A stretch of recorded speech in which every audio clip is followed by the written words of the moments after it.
Once upon a time there were 4 little rabbits, and their names were Flopsy, Mopsy, Cottontail, and Peter. They lived with their mother in a sandbank underneath the root of a very big fir tree. "Now, my dear," said old Mrs. Rabbit one morning, "you may go into the fields or down the lane, but don't go into Mr. McGregor's garden. Your father had an accident there. He was put in a pie by Mrs. McGregor. Now run along and don't get into mischief. I am going out." Then old Mrs. Rabbit took a basket and her umbrella and went through the wood to the baker's. She bought a loaf of brown bread and 5 currant buns. Flopsy, Mopsy, and Cottontail, who were good little bunnies, went down the lane to gather blackberries. But Peter, who was very naughty, ran straight away to Mr. McGregor's garden and squeezed under the gate.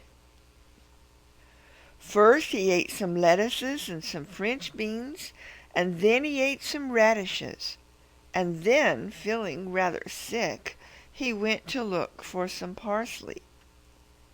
But round the end of a cucumber frame, whom should he meet but Mr. McGregor. Mr. McGregor was on his hands and knees planting out young cabbages, but he jumped up and ran after Peter, waving a rake and calling out, "Stop! Thief!"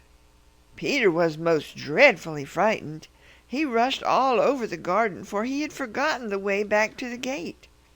He lost one of his shoes among the cabbages, and the other shoe amongst the potatoes.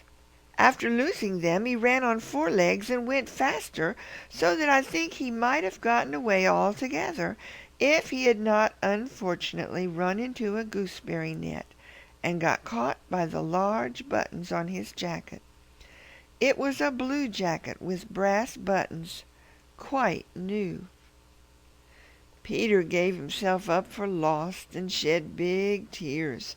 But his sobs were overheard by some friendly sparrows, who flew to him in great excitement and implored him to exert himself. Mr. McGregor came up with a sieve, which he intended to pop upon the top of Peter, but Peter wriggled out just in time, leaving his jacket behind him, and rushed into the tool shed and jumped into a can. It would have been a beautiful thing to hide in if it had not had so much water in it. Mr. McGregor was quite sure that Peter was somewhere in the tool shed, perhaps hidden underneath a flower pot. He began to turn them over carefully, looking under each. Presently Peter sneezed. "Kerchoo!" Mr. McGregor was after him in no time, and tried to put his foot upon Peter, who jumped out of a window, upsetting 3 plants. The window was too small for Mr. McGregor, and he was tired of running after Peter. He went back to his work. Peter sat down to rest. He was out of breath and trembling with fright, and he had not the least idea which way to go. Also he was very damp with sitting in that can.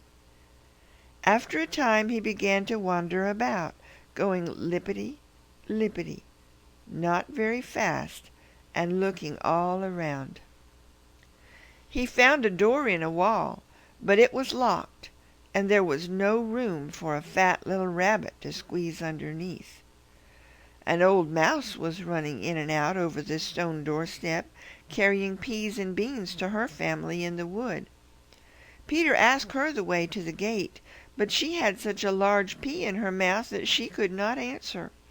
She only shook her head at him. Peter began to cry. Then he tried to find his way straight across the garden, but he became more and more puzzled. Presently he came to a pond where Mr. McGregor filled his water cans. A white cat was staring at some goldfish. She sat very, very still, but now and then the tip of her tail twitched as if it were alive. Peter thought it best to go away without speaking to her. He had heard about cats from his cousin, little Benjamin Bunny. He went back towards the tool shed, but suddenly, quite close to him, he heard the noise of a hoe.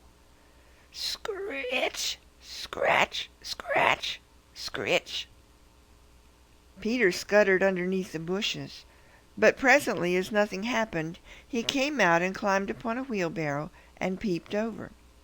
The first thing he saw was Mr. McGregor hoeing onions. His back was turned towards Peter, and beyond him was the gate. Peter got down very quietly off the wheelbarrow and started running as fast as he could go along a straight walk behind some black currant bushes. Mr. McGregor caught sight of him at the corner, but Peter did not care. He slipped underneath the gate and was safe at last in the wood outside the garden. Mr. McGregor hung up the little jacket and the shoes for a scarecrow to frighten the blackbirds.